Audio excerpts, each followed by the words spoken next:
From KUOW 94.9 Seattle, I'm Ross Reynolds. Washington is just one of 7 states with no state income tax. Come November, that may no longer be the case. On the ballot is I-1098, which imposes an income tax on the wealthiest 3% of people. Backers say it would generate $1 billion in revenue to be put in a trust fund for education and health care. Opponents say it's just a small step away from an income tax on everyone, and that it might discourage entrepreneurialism in our state. The initiative would also reduce the state property tax by 20%. It's designed to eliminate the business and occupation tax on small businesses. Well, what do you think about that? Here's what you had to say in March when this initiative was first proposed.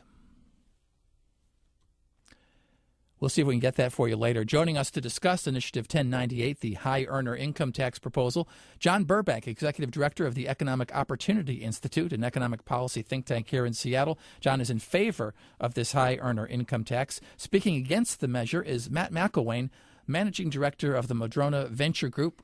That's a Northwest venture capital firm. Thanks to both of you for stopping by. We appreciate it. Thank you for inviting us. Thank you very much. John, let's start with you. What's wrong with our tax structure now?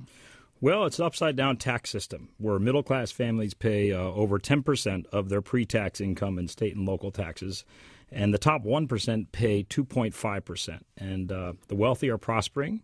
They're prospering now as well as last year and the last decade, and they should be helping to pay for the public services and education and health care that we need. And frankly, our education funding is starved. We spend less than the state of Alabama on K-12 education. We need more health care now. As you probably all know, the basic health plan was cut by 40,000 slots in the last couple of years. When people lose their jobs, they lose their health coverage. And also, it's a tough time for small business, and this will exempt all small businesses from paying the business and occupations tax. Matt McIlwain, what do you think about our current tax structure? Well, actually, our current tax structure is a progressive tax structure. I think you've got to look at and include the. I got to stop you right there. I've been talking to many people over the years who say that ours is one of the least progressive tax structures in the nation, one of the most regressive, in fact, according to one study. Why do you say it's progressive? Well, our tax structure is progressive. First of all, I think the studies you've probably been looking at don't include the impact of the B&O tax. Those studies probably don't include seniors, which are excluded from the study that I think that John and his folks talk about.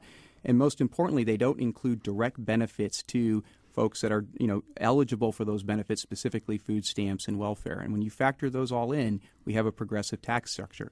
This conversation That's just not. That really is not true. Let's let him finish. Okay. This conversation probably doesn't give us time to go through the details, but we would be more than happy to show anybody the analysis and why we have a progressive tax system in this state today. Now, we have a sales tax in this state, which is across the board for everyone, and generally a sales tax is perceived to be a regressive tax since it taxes everybody at the same rate rather than a progressive tax that taxes people at higher income levels more. Well, a sales tax in and of itself is generally considered to be a regressive tax. There's nothing being done about in the proposed 1098 adjusting the sales tax, which is inconsistent with a number of the ideas that came out of the Gates Commission back in 2002. So that's not being addressed with 1098. Let's get to 1098. Let's talk about exactly what this proposal would do. John, if you're right about what ails our tax system, how does 1098 fix it? So 1098 reduces across the board property taxes for everyone, for businesses and for individuals across the board. The average homeowner in Seattle will get about $200 cut in the property taxes. It also exempts over 80% of businesses from paying the business and occupation tax, and it reduces that tax on another 12% of business.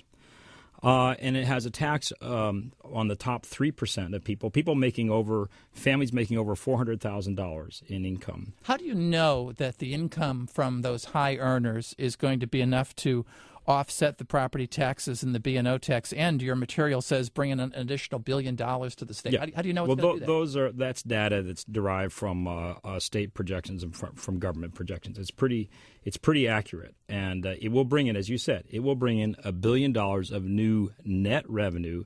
$700 million, which will go to the Education Legacy Trust Fund. That's for both K-12 and higher education. How do you know that, though? I mean, high-income earners are particularly adept at avoiding income taxes and sheltering their income so that they don't have to pay it. How do you know this is going to realize those kinds of results? Well, this is a pretty one of the things that people like is a pretty transparent tax and easy to figure out. And this is on adjusted gross income. And so this is on, frankly, a line on your federal tax form, which is before you can take all these deductions and hide things. So it will capture the value of those incomes over $400,000. Let's say you're wrong. What happens to tax relief, and what happens to the funding that would go for education and health care? Well, I'm not wrong. This is the way it's designed. This will bring in, as I said, $1 billion of new net revenue a year. That's the reason to do it, is that we need that investment in our kids and in our future. And we need to have a reform of the tax structure so those who have prospered the most in the last 10 years, the last 20 years, help pay for those investments. Matt McIlwain, is there any reason to doubt that if voters approve this initiative, it will do that? Well, let's start with some of the facts. First of all, our state budget over the last 6 bienniums has gone up from $40 billion to $70 billion. And public education spending has gone up from $10 billion to $17 billion. So it's just a fallacy to say that we haven't increased dramatically our public education spending. In fact, everybody that's a part of the nonpartisan coalition, which is Defeat 1098, feels passionately about education and has a great track record on education. From the Washington Business Roundtable, my partner Tom Alberg, who helped to found the Technology Alliance, and was so you think the premise that we need more money for education is wrong? We don't need more money? I think the premise that education is going to be solved by a massive tax increase is wrong. I think that education, which we spend over $10,000 per public pupil today in our state, is much more of an issue about directing the resources to having the impact and having the accountability that we don't have today, which disallowed us from being able to really compete for the race to the top funds at a federal level. So directing resources, not a matter of not enough resources, I hear you saying. That is a key part, prioritization and directing of resources versus adding a massive tax increase, which has a number of risks associated with it. The most important risk is that capital and talent are mobile.